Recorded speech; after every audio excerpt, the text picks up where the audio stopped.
لله رب العالمين والصلاة والسلام على سيد المرسلين وعلى آله وأصحابه أجمعين. أما بعد، قال الله تعالى: وقضى ربك ألا تعبدوا إلا إياه وبالوالدين إحسانا. جناب صدر، مہمان خصوصی اور استاد محترم اور عزیز دوستوں، آج اس پرانہ فضا اور اس نورانی محفل میں میری تقریر کا عنوان ہے والدین کے حقوق.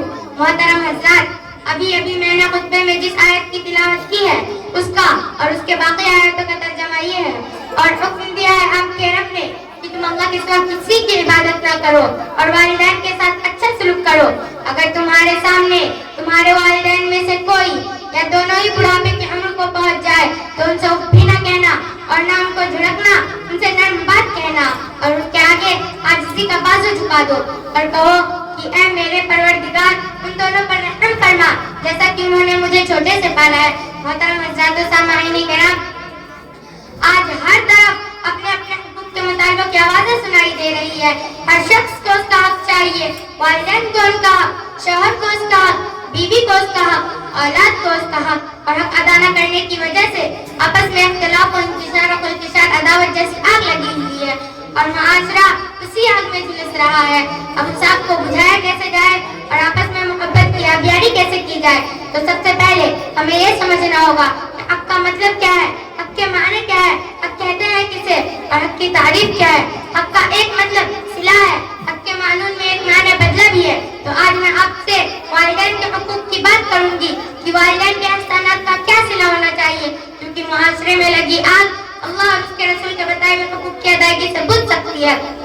محترم سامعین کرام، ایک سچا فرما بردار بیٹا اور بیٹی اچھی طرح جانتے ہیں کہ ہم پر والدین کے کتنے احسانات ہیں. اگر وہ ان احسانات کو شمار کرنا چاہے تو نہیں کر سکتے، کیونکہ اللہ تعالیٰ نے والدین کے ذریعے اولاد پر بے شمار احسانات فرمائے. اگر ہم غور کریں تو ہمیں پتہ چلتا ہے والدہ کی پرورش میں وہ احسانات پوشیدہ ہے. والد محترم کی محنت ہے وہ چیز مضمر ہے. والدہ کا اپنے پیٹ میں رکھ کر تکلیف برداشت کرنا، ابھی 9 ماہ اپنا دودھ پلانا، اپنی آرام و راحت کو قربان کرنا، اپنی نیند و سکون کو قربان کرنا، والد محترم کا محنت مزدوری کر کے نان و نفقہ کا انتظام کرنا، اپنے خون پسینے کی کمائی سے پالنا، یہ سب کیا ہے؟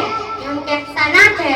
حقوق کی ادائیگی کے لیے ضروری ہے کہ ان کے احسانات کو یاد رکھا جائے اور ان کے مقام و مرتبہ کو پہچانا جائے. محترم حضرات، والدین کے حقوق کی ادائیگی پر اللہ نے دنیا و آخرت کے اچھی زندگی کے وعدے کیے ہیں. والدہ کے قدموں میں جنت رکھی اور والد محترم کی رضامندی کو اپنی رضامندی کہا. انہیں کو تمہاری جنت اور جہنم کہا. محبت بے نظر سے دیکھنے کا تواب ایک حج بتایا ہے.